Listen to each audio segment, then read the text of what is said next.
অভিবাসন আইন মেনে ট্রাম্প প্রশাসন গণবিতরণ কর্মসূচি চালানোর দাবি করলেও গোয়েন্দা কমিউনিটির রিপোর্টে ভিন্ন চিত্র উঠেছে। গণবিতরণ কর্মসূচি নিয়ে 18টি গোয়েন্দা সংস্থার পর্যবেক্ষণের সমন্বয়ে একটি রিপোর্ট দিয়েছে দ্য ন্যাশনাল ইন্টেলিজেন্স কাউন্সিল। বিশ্লেষকরা বলছেন, গণবিতরণ নিয়ে ট্রাম্প প্রশাসনের দাবির সাথে গোয়েন্দা কমিউনিটির রিপোর্ট মিলছে না। এদিকে জাস্টিস ডিপার্টমেন্টের সাবেক অ্যাটর্নি লিজ ওয়ের দাবি করেছেন, ট্রাম্প প্রশাসনের আমলেই দেশের সাংবিধানিক সংস্কৃতি পরিবর্তনের প্রচেষ্টা শুরু হয়েছে।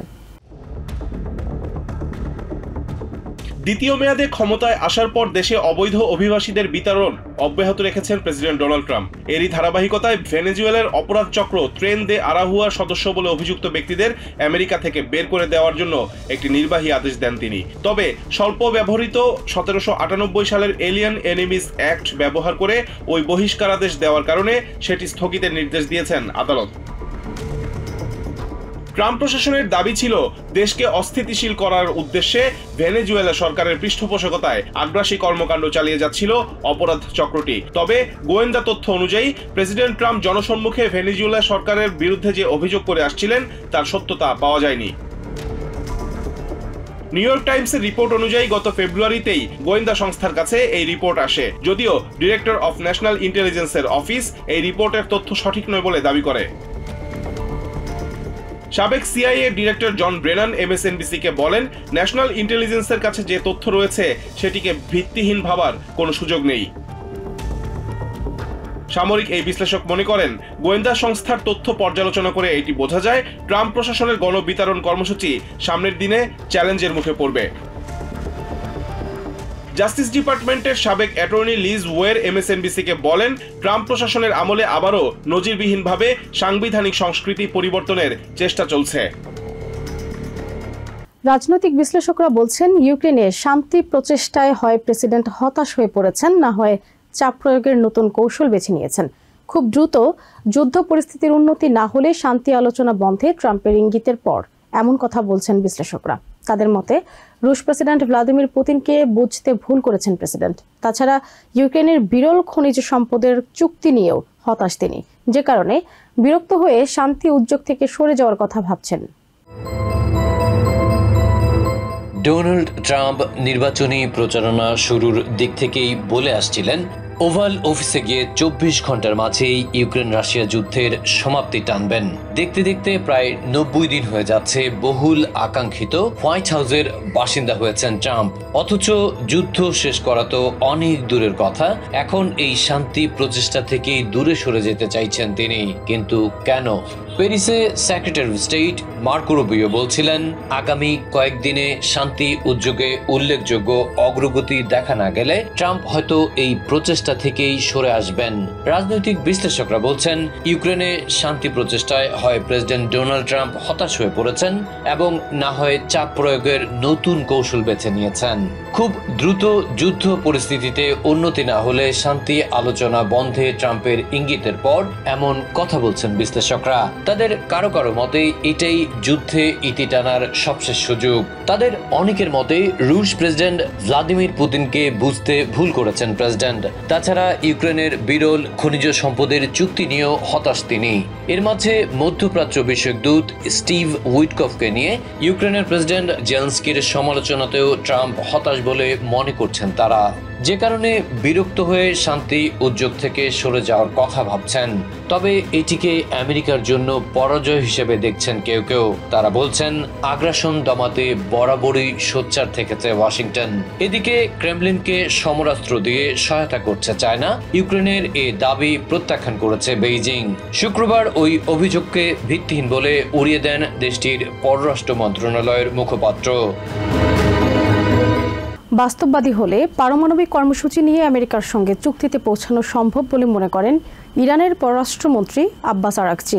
শুক্রবার মস্কোতে রুশ পররাষ্ট্রমন্ত্রী সের্গেই ল্যাভরভের সঙ্গে বৈঠক শেষে যৌথ সংবাদ সম্মেলনে একথা বলেন তিনি। ল্যাভরভ বলেন, ইরান ও আমেরিকার মধ্যস্থতাকারী হিসেবে ভূমিকা পালন করতে প্রস্তুত রাশিয়া। এদিকে প্রেসিডেন্ট ট্রাম্প আবারও বলেছেন, ইরানের কাছে পারমাণবিক অস্ত্র থাকুক তা তিনি কখনোই চান না। ট্রাম্প প্রশাসনের সাথে দ্বিতীয় দফা আলোচনার আগে ইরানের পররাষ্ট্রমন্ত্রী আব্বাস আরাগচি বলেছেন, ইরান বিশ্বাস করে ওয়াশিংটন বাস্তববাদী হলে আমেরিকার সাথে ইরানের পারমাণবিক কর্মসূচি নিয়ে একটি চুক্তিতে পৌঁছানো সম্ভব। শুক্রবার মস্কোয় রাশিয়ার পররাষ্ট্রমন্ত্রী সের্গেই ল্যাভরভের সাথে আলোচনার পর এক যৌথ সংবাদ সম্মেলনে একথা বলেন আরাগচি। যদি তারা পারমাণবিক সমস্যা নিয়ে আলোচনা করতে প্রস্তুত থাকে এবং অন্যান্য বিষয়কে এর সাথে না জড়ায়, তাহলে আমরা একটি গঠনমূলক সংলাপের দিকে আরো এগিয়ে যেতে পারি। যেমনটি আমি বলেছি, আমেরিকা যদি এমন দাবি না করে যা বাস্তবায়ন করা অসম্ভব, তাহলে একটি চুক্তিতে পৌঁছানো সম্ভব হতে পারে। সংবাদ সম্মেলনে 2015 সালে স্বাক্ষরিত joint comprehensive plan of action বাস্তবায়নে রাশিয়ার ভূমিকায় ইরানের সন্তুষ্টির কথা জানিয়ে আরাগচি বলেন, ইরান আশা করে ভবিষ্যতেও তাদের পারমাণবিক কর্মসূচি সংক্রান্ত যে কোনো চুক্তিতে রাশিয়া সহায়ক ভূমিকা অব্যাহত রাখবে।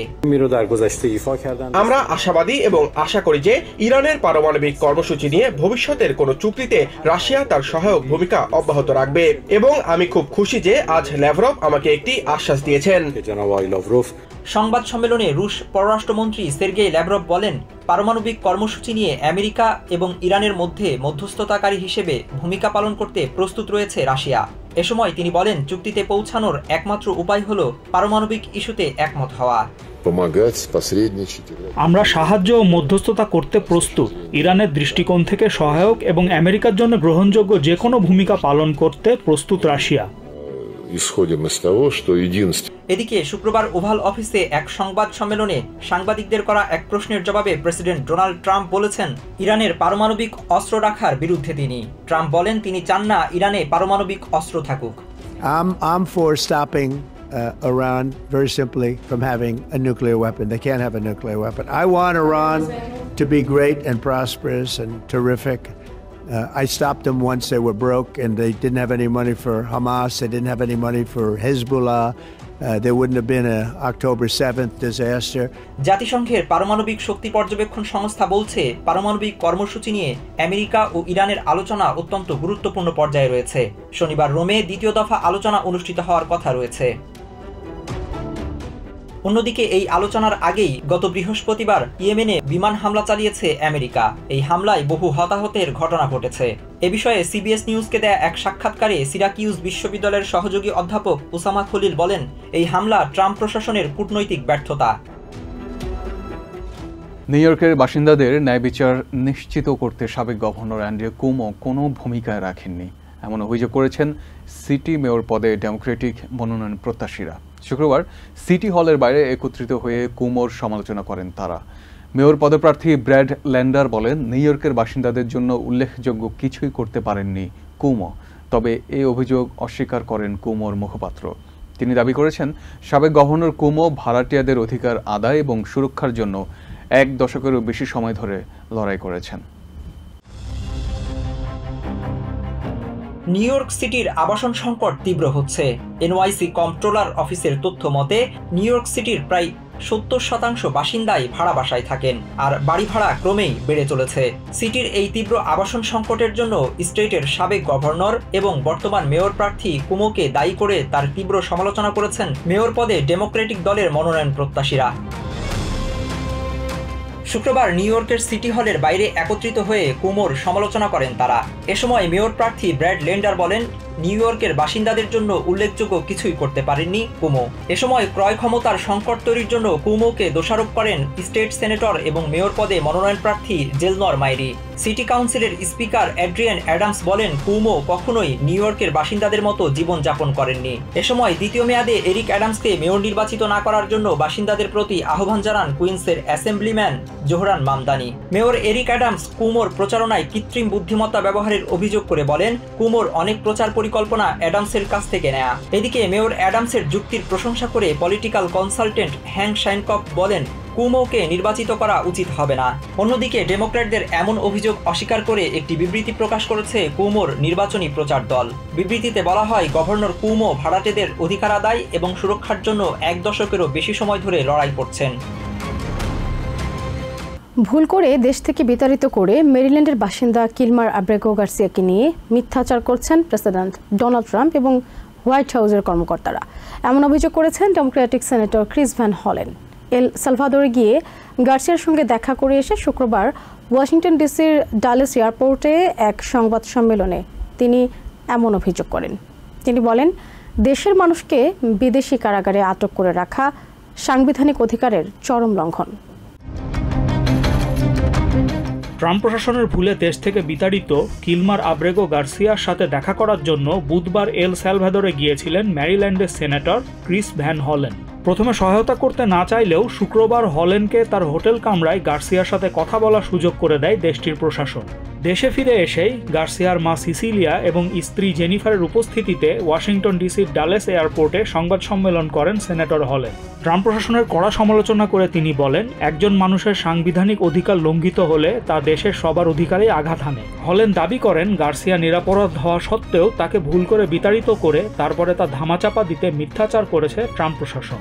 যথাযথ আইনি প্রক্রিয়া অগ্রাহ্য করে দেশের মানুষকে বিদেশি কারাগারে আটক করে রাখা তাদের সাংবিধানিক অধিকারের চরম লঙ্ঘন বলে মন্তব্য করেন এই ডেমোক্রেটিক সিনেটর। ভয়ঙ্কর সিকট কারাগার থেকে সরিয়ে গার্সিয়াকে এখন একটি কারাগারে রাখা হয়েছে বলেও জানিয়েছেন সেনেটর।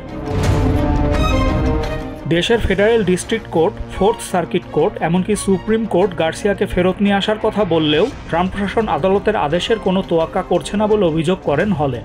সেনেটর হলেন জানান, কারাগার থেকে গার্সিয়ার মুক্তি চেয়ে তিনি এল সালভাদোরের ভাইস প্রেসিডেন্ট ফিলিক্স উলোয়ার কাছে অনুরোধ জানিয়েছেন, কিন্তু বুকেলি প্রশাসন তাতে অপারগতা প্রকাশ করেছে। এদিকে গার্সিয়াকে এল সালভাদোরে আটকে রাখার পক্ষে যুক্তি দেখিয়ে ট্রাম্প প্রশাসনের বর্ডার জার টম হোমান MSNBC-কে বলেন, বিশ্বাস করার কারণ আছে যে গার্সিয়া একজন সন্ত্রাসী এবং অপরাধী চক্র MS-13-এর সদস্য। গণতন্ত্রের রক্ষা কবচকে প্রেসিডেন্ট ডোনাল্ড ট্রাম্প প্রতিনিয়ত ধ্বংসের পায়তারা করছেন, এমন মন্তব্য করেছেন আইন বিশ্লেষকরা। তারা আরও বলছেন, প্রেসিডেন্টের স্বেচ্ছাচারিতা ঠেকাতে নির্বাহী বিভাগের ক্ষমতায় ভারসাম্য আনতে চেষ্টা করে যাচ্ছে আদালত। আর লিগ অব উইমেন ভোটার্স বলছে আমেরিকা সাংবিধানিক সংকটে পড়েছে। তাদের ভাষায়, সংবিধানের প্রতিটি স্তম্ভকে চ্যালেঞ্জ করে আসছে ট্রাম্প প্রশাসন। বিশ্লেষকরা বলছেন, রিপাবলিকান আইন প্রণেতাদের মাঝে সেভাবে ট্রাম্পের স্বেচ্ছাচারিতার বিরুদ্ধে কাউকে দাঁড়াতে দেখা যাচ্ছে না, তবে এর মাঝে ব্যতিক্রমও আছেন। যেমন রিপাবলিকান সেনেটর লিসা মার্কায়োস্কি সম্প্রতি দেশের ভয়ের সংস্কৃতিতে গভীর উদ্বেগ জানিয়েছেন। আমেরিকা কি সাংবিধানিক সংকটের দ্বার প্রান্তে? এমন প্রশ্নই তুলছেন অনেক আইনজ্ঞ। তাদের মতে, রাষ্ট্রের প্রধান নির্বাহী হিসাবে ডোনাল্ড ট্রাম্প অর্থনীতি, শিক্ষা, বিচার বিভাগ, ফেডারেল সরকার কর্মী কাটছাঁট এবং গণবিতরণের মতো কর্মকাণ্ড পরিচালনা করে একচ্ছত্র ক্ষমতা প্রয়োগের চেষ্টা করে যাচ্ছেন। LWV বা লিগ অব উইমেন ভোটার্স বলছে, আমেরিকা সাংবিধানিক সংকটে পড়েছে। তাদের ভাষায়, দায়িত্ব নেয়ার প্রথম দিন থেকেই কংগ্রেস থেকে শুরু করে সংবিধানের প্রতিটি স্তম্ভকে চ্যালেঞ্জ করে আসছেন ট্রাম্প। এই বিষয়ে PBS নিউজ খোলামেলা কথা বলেছে আইন বিশ্লেষকদের সঙ্গে। তারা বলছেন, প্রেসিডেন্ট প্রতিনিয়ত গণতন্ত্রের রক্ষা কবচগুলোকে ধ্বংসের পায়তারা করে যাচ্ছেন, আর তার সেই স্বেচ্ছাচারিতা ঠেকাতে নির্বাহী বিভাগের ক্ষমতায় ভারসাম্য আনতে চেষ্টা করে যাচ্ছে আদালত। তবে তারা বলছেন, পর্যালোচনা করে দেখতে হবে ট্রাম্প কি আদৌ এই বিষয়গুলো আমলে নিচ্ছেন কিংবা গুরুত্ব দিচ্ছেন কিনা। কারণ বাস্তবতা হচ্ছে, যথাযথ আইনি প্রক্রিয়া অনুসরণ না করেই লোকজনকে নির্বাচিত করা হচ্ছে। শুধু তাই নয়, ট্রাম্পের বিপক্ষে সিদ্ধান্ত গেলে বিচারক অভিশংসনের মতো উদ্যোগের কথাও বলা হচ্ছে। বিশ্লেষকরা বলছেন, রিপাবলিকান আইন প্রণেতাদের মাঝে সেভাবে ট্রাম্পের স্বেচ্ছাচারিতার বিরুদ্ধে কাউকে দাঁড়াতে দেখা যাচ্ছে না। তবে এর মাঝে ব্যতিক্রমও আছেন। যেমন রিপাবলিকান সেনেটর লিসা মার্কায়োস্কি সম্প্রতি দেশে ভয়ের সংস্কৃতিতে গভীর উদ্বেগ জানিয়েছেন।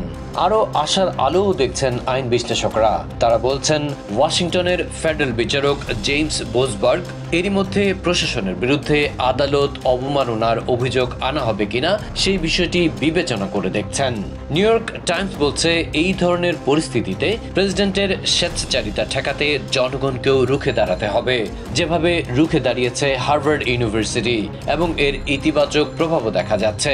লাল শিবিরের আইন প্রণেতারা নিজ নিজ আসনে টাউন হল করতেই ভয় পাচ্ছেন, অথচ সেনেটর বার্নি স্যান্ডার্স তাদের নিয়ন্ত্রিত স্টেটেই অনায়াসে বিশাল সমাবেশ করে যাচ্ছেন। এদিকে রক্ষণশীল সংবিধান বিশেষজ্ঞরা বলছেন, আগামীতে কোনো বিষয়ে দেশ জুড়ে বিধিনিষেধ আরোপে ডিস্ট্রিক্ট জাজদের ক্ষমতা সীমিত করতে পারে সর্বোচ্চ আদালত। এমনকি ফক্স নিউজেও এমন প্রতিবেদন উঠে এসেছে। ওদিকে অ্যাফোর্ডেবল কেয়ার অ্যাক্টের একটি ধারা নিয়ে বিতর্কের মুখে সোমবার এই নিয়ে শুনানি করতে যাচ্ছে সুপ্রিম কোর্ট, যেখানে বেশিরভাগ বেসরকারি স্বাস্থ্য বীমায় রোগীর জন্য বিনামূল্যে প্রতিরোধযোগ্য রোগের চিকিৎসা বাধ্যতামূলক করা আছে। উচ্চ আদালত এই নিয়ে নেতিবাচক রায় দিলে তাতে দেশের মিলিয়ন মিলিয়ন মানুষ ক্ষতিগ্রস্ত হবেন বলে মনে করছেন এই খাতের বিশেষজ্ঞরা।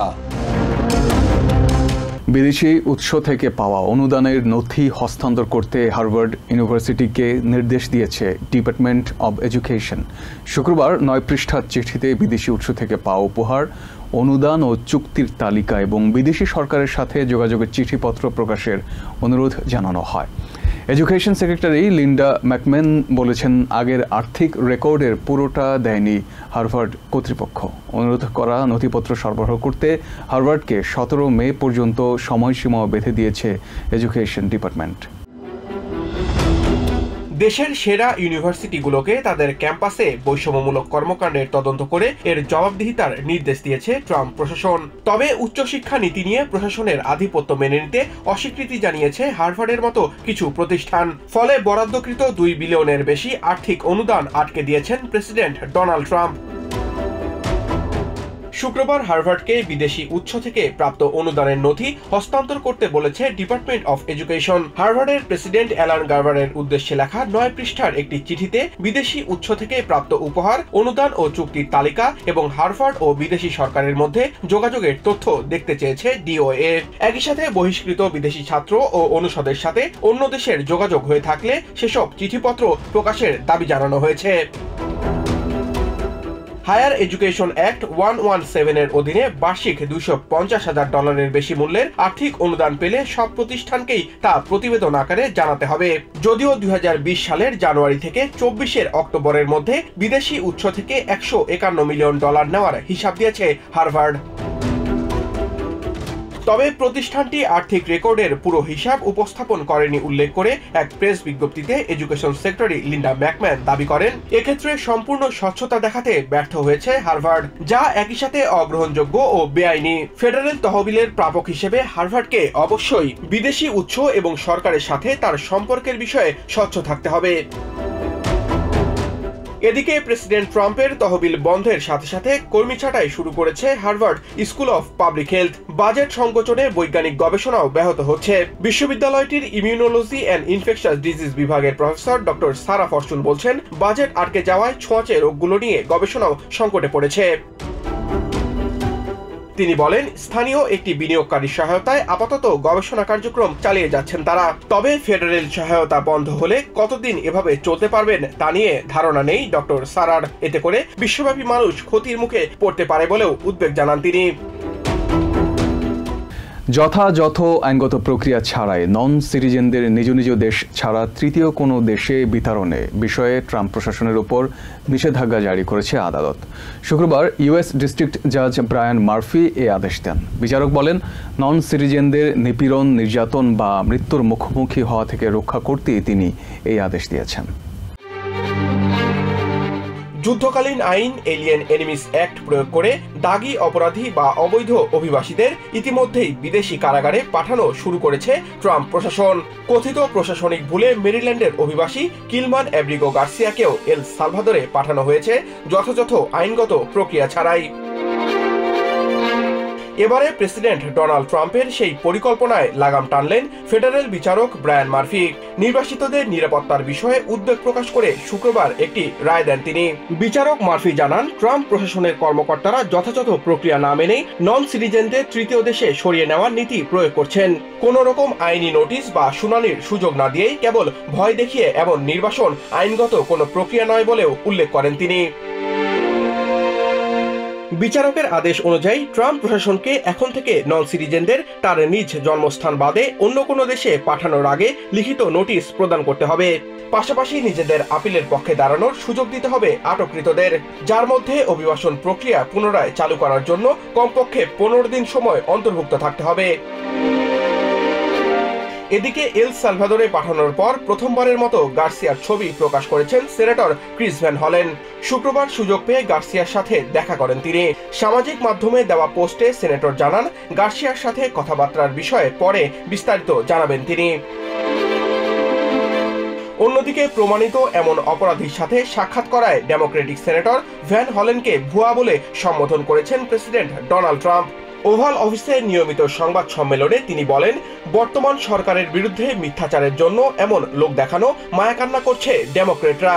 Fake. I know them all. They're all fake. And they have no interest in that prisoner. That prisoner's record is unbelievably bad. If you would go into the room, you might... ফলে এরকম অপরাধীকে এল সালভাদোরে আটকে রাখার পক্ষে তার অবস্থান পুনর্ব্যক্ত করেন president Trump. Brought back into our country where he can be free and to stay as a happily Maryland, they call him the Maryland man. He's a Maryland father. No, he's a violent person. তবে আইনত কোনো American নাগরিকের বিচার না করে তাকে নির্বাসনে পাঠানোয় Trump প্রশাসনের কড়া সমালোচনা করেন রক্ষণশীল সাবেক ইউএস অ্যাটর্নি চাক রোজেনবার্গ। কয়েকটি স্টেটে বিদেশি শিক্ষার্থীরা ভিসা বাতিলের বিরুদ্ধে আইনি লড়াইয়ের প্রস্তুতি নিলেও আমেরিকা ছাড়তে চাইছেন অনেকেই। সিবিএস নিউজ এক প্রতিবেদনে জানায়, বিভিন্ন স্টেটের 1000-এরও বেশি বিদেশি শিক্ষার্থীর ভিসা বাতিলের ফলে শিক্ষা প্রতিষ্ঠানগুলোতে অনিশ্চয়তার পরিবেশ সৃষ্টি হয়েছে। সংশ্লিষ্টরা বলছেন, কঠোর অভিবাসন নীতির কারণে বিদেশি শিক্ষার্থীরা মুখ ফিরিয়ে নিলে দেশের শিক্ষা প্রতিষ্ঠানগুলো প্রতি বছর প্রায় $44 বিলিয়ন আয় থেকে বঞ্চিত হবে। দেশের প্রযুক্তি খাতে জনবল সংকট সমাধানে বিদেশি শিক্ষার্থীরা বড় ভূমিকা রাখলেও ট্রাম্প প্রশাসনের কঠোর অভিবাসন নীতির কারণে আবারও অনিশ্চয়তার সৃষ্টি হয়েছে।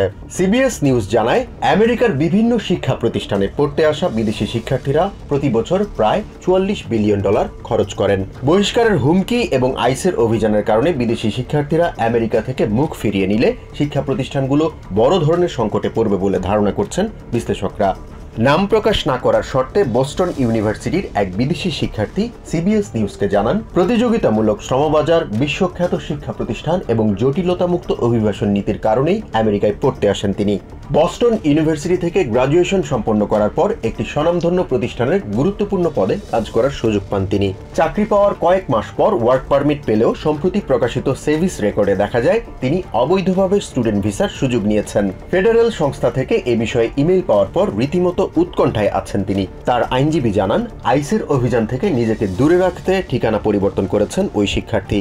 বোস্টন ইউনিভার্সিটির এই শিক্ষার্থীর মতোই বিভিন্ন স্টেটের 1000-এরও বেশি বিদেশি শিক্ষার্থীর বিরুদ্ধে অবৈধভাবে বসবাসের অভিযোগ এনে ভিসা বাতিল করেছে ট্রাম্প প্রশাসন।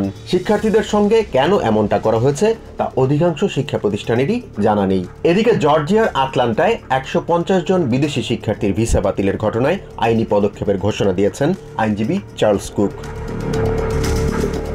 কুকের অভিযোগ, কৃত্রিম বুদ্ধিমত্তা ব্যবহার করে বিদেশি শিক্ষার্থীদের তালিকা করেছে ডিএইচএস। এআই ব্যবহার করে বৈধ ভিসাধারী শিক্ষার্থীদেরও অবৈধ হিসেবে দেখা হচ্ছে বলে অভিযোগ করেন তিনি। যদিও এই অভিযোগ বিষয়ে কিছুই জানায়নি ডিএইচএস। এদিকে ভিসা বাতিল হয়ে যাওয়ার নোটিশ পাওয়া শিক্ষার্থীদের একটি বড় অংশ আইনি লড়াই চালিয়ে যাওয়ার সিদ্ধান্ত নিলেও আমেরিকা ছেড়ে অন্য কোনো দেশে ভবিষ্যৎ গড়বেন বলে জানান বোস্টন ইউনিভার্সিটির ওই শিক্ষার্থী। বলেন, অনিশ্চয়তা এবং হয়রানির মধ্যে আর একদিনও থাকতে চান না তিনি। দেশের খামারি ও ব্যবসায়ীদের একটি বড় অংশের কাছে চায়নাই সবচেয়ে বড় রপ্তানি বাজার। গত বছর শুধু আমেরিকান খামারিদের কাছ থেকেই $12.8 বিলিয়ন মূল্যের সয়াবিন এবং $1.5 বিলিয়ন মূল্যের গরুর মাংস আমদানি করেছে চায়না। কৃষিপণ্য থেকে শুরু করে লেডিস হ্যান্ডব্যাগ, বিভিন্ন খাতের ব্যবসায়ীদের আশঙ্কা, ট্রাম্প প্রশাসনের শুল্ক নীতি তাদের জন্য অর্থনৈতিক বিপর্যয় ডেকে আনতে যাচ্ছে। দেশজুড়ে চাষি ও খামারিদের মাথা ব্যথার কারণ হয়ে দাঁড়িয়েছে আমেরিকা ও চায়নার বাণিজ্য যুদ্ধ। ট্রাম্প প্রশাসনের আরোপিত পাল্টা শুল্কের জবাবে চায়না সম্প্রতি অতিরিক্ত 15% শুল্ক আরোপ করেছে আমেরিকার কৃষিজাত পণ্যের উপরে। টিম কিগান নামের আইওয়ার একজন খামারি সিবিএস নিউজকে জানান, কৃষিপণ্য উৎপাদনকারীদের অনেকেই বছরে একটি অর্থকরী ফসলের চাষ করেন। সময়মতো রপ্তানি করতে ব্যর্থ হলে নষ্ট হয়ে যেতে পারে ফসল, তখন গুনতে হবে চড়া মাশুল। গত বছর আমেরিকান খামারিদের কাছ থেকে $12.8 বিলিয়ন মূল্যের সয়াবিন এবং $1.5 বিলিয়ন মূল্যের গরুর মাংস আমদানি করেছে চায়না। তবে কিগান জানান, কৃষিপণ্যের রপ্তানি নিয়ে এই বছর আশাবাদী হতে পারছেন না তিনি। অন্যদিকে আমেরিকায় বিক্রি হওয়া বিয়ের গাউনের 80%ই আমদানি হয় চায়না থেকে। ইন্ডিয়ানার একটি বিয়ের গাউনের দোকানের মালিক ড্যানি রেনল্ডস বলেন, শুল্কযুদ্ধের কারণে তিনি এর মধ্যেই সব পোশাকের দাম বাড়িয়ে দিতে বাধ্য হয়েছেন। 13 বছর ধরে দেশে লেডিজ হ্যান্ডব্যাগ ডিজাইন ও আমদানির ব্যবসা করছেন সারা ওয়েলস। তিনি জানান, আমেরিকার হ্যান্ডব্যাগ ইন্ডাস্ট্রির ব্যবহারের জন্য 80% কাঁচামাল আসে চায়না থেকে। শুল্কযুদ্ধের উত্তাপ এখন এসে লেগেছে সারার ব্যবসাতেও। ক্যালিফোর্নিয়ায় প্রথম স্টেট যেটি ট্রাম্প প্রশাসনের শুল্ক নীতিকে চ্যালেঞ্জ করে মামলা করেছে। এই প্রসঙ্গে ক্যালিফোর্নিয়ার অ্যাটর্নি জেনারেল রব বন্টা বলেন, আমেরিকার মধ্যে তার স্টেট সবথেকে বড় আমদানিকারক, তাই শুল্কযুদ্ধ তাদের অর্থনীতির জন্য একটি বড় আঘাত। এদিকে চায়নার পররাষ্ট্র মন্ত্রণালয়ের মুখপাত্র লিন লিয়ান শুক্রবার ট্রাম্প প্রশাসনকে অনুরোধ করেছেন চায়নাতে বানানো জাহাজের ওপর অতিরিক্ত বন্দর ভাড়া আরোপের পরিকল্পনা থেকে সরে আসতে। 1798 সালের এলিয়েন এনিমিজ অ্যাক্টের আওতায় টেক্সাসের কারাগারে আটক ভেনেজুয়েলানদের বিতরণের ওপর নিষেধাজ্ঞা আরোপ করেছে সুপ্রিম কোর্ট। শুক্রবার দিনগত রাতে পরবর্তী নির্দেশ না দেওয়া পর্যন্ত ট্রেন ডি আরাগুয়ার সদস্য হওয়ার অভিযোগে আটকে ভেনেজুয়েলানদের বিতরণ না করার নির্দেশ দেওয়া হয়েছে। এর আগে শুক্রবার আদালতে আটকদের আইনজীবী আশঙ্কা করেন, রিভিউ আবেদনের শুনানি প্রক্রিয়া সম্পন্ন হওয়ার আগেই তার মক্কেলদের দেশ থেকে বের করে দেয়া হতে পারে। এরই প্রেক্ষিতে মাঝরাতে দেশের সর্বোচ্চ আদালত এই নির্দেশ দেন। সন্ত্রাসী গোষ্ঠী ট্রেন ডি আরাগুয়া সদস্য এই অভিযোগে আটক ভেনেজুয়েলানদের বিতরণে সাময়িক নিষেধাজ্ঞা দিয়েছে ইউএস সুপ্রিম কোর্ট। শুক্রবার দিবাগত রাত 12:55 এই নির্দেশ দিয়েছে দেশের সর্বোচ্চ আদালত। প্রশাসনের বিতরণের সিদ্ধান্তের বিরুদ্ধে আদালতে আটক ভেনেজুয়েলানদের করা প্রিভিউ আবেদন প্রক্রিয়া যথাযথভাবে শেষ করা ছাড়াই তাদের বিতাড়িত করা হতে পারে। আইনজীবীরা এমন আশঙ্কা প্রকাশ করলে আদালত এই নির্দেশনা জারি করে। সেখানে বলা হয়, আদালত পরবর্তী নির্দেশ না দেয়া পর্যন্ত প্রশাসন আটকদের বিতাড়িত করতে পারবে না। টেক্সাসের অ্যানসানে ব্লু বনেট ডিটেনশন সেন্টারে কয়েক ডজন ভেনেজুয়েলানকে আটক রেখেছে ট্রাম্প প্রশাসন। প্রশাসনের অভিযোগ, এরা সবাই ভেনেজুয়েলার সন্ত্রাসী সংগঠন ট্রেন ডি আরাগুয়া সদস্য। এদিকে অভিযোগ রয়েছে, আটক অভিবাসীদের সন্ত্রাসী গোষ্ঠীর সদস্য আখ্যা দিলেও আদালতে এই দাবির সপক্ষে কোনো তথ্য প্রমাণ হাজির করছে না প্রশাসন। প্রেসিডেন্ট ট্রাম্প নিজেও বিভিন্ন বক্তব্যে আটকদের ঢালাওভাবে সন্ত্রাসী ও পাচারকারী আখ্যা দিয়ে আসছেন। Over the past 4 years, 21 million people poured into the United States. Many of them were murderers, human traffickers, gang members and other criminals from the streets of dangerous cities. New York law স্কুলের professor Rebecca রয়ফি মনে করেন, president Trump রাজনৈতিক ফায়দা হাসিলের জন্যই এগুলো করছেন। তবে ট্রাম্পের বেশিরভাগ বক্তব্যই অতিরঞ্জিত বলে মন্তব্য করেন তিনি। I definitely think that he's been using some of these cases for political wins, and I think that in some ways that, you know, a lot of the exaggeration. আইন বিশ্লেষক উইলিয়াম গ্লুক্রফট বলছেন, কোনো তথ্য প্রমাণ ছাড়া শুধুমাত্র অভিযোগ তুলে কাউকে দেশ থেকে বের করে দেওয়াটা মোটেও গণতান্ত্রিক কোনো প্রক্রিয়া নয়, এটি কর্তৃত্ববাদী প্রক্রিয়া। নির্বাহী বিভাগ আদালতের নির্দেশনা না মানলে সেই ক্ষেত্রে কি হতে পারে জানতে চাইলে গ্লুক্রফট সরাসরি কোনো উত্তর দেননি। তবে তিনি জানান, আদালত কেবল নির্দেশনা জারি করার ক্ষমতা রাখে, সেগুলো জোর করে পালন করানোর ক্ষমতা আদালতের নেই।